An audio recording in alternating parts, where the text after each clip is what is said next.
Hôm nay chúng ta cùng tìm hiểu về số thực nhé, cùng bắt đầu thôi nào. Đầu tiên chúng ta chỉ cần hiểu một cách đơn giản thì số thực là một số được biểu diễn trên trục số.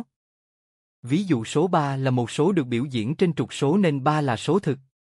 Hay số này nhìn có vẻ lằng ngoằng, nhưng nó cũng được biểu diễn trên trục số nên là số thực. Tiếp theo chúng ta cùng điểm xem các số đã học nhé.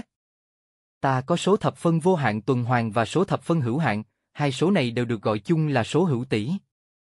Còn những số không phải số hữu tỷ thì sẽ là số vô tỷ, ví dụ các số vô hạn không tuần hoàn. Và số hữu tỷ và số vô tỷ cũng đều là số thực. Số thực được ký hiệu là R, số hữu tỷ được ký hiệu là Q, số vô tỷ được ký hiệu là Y.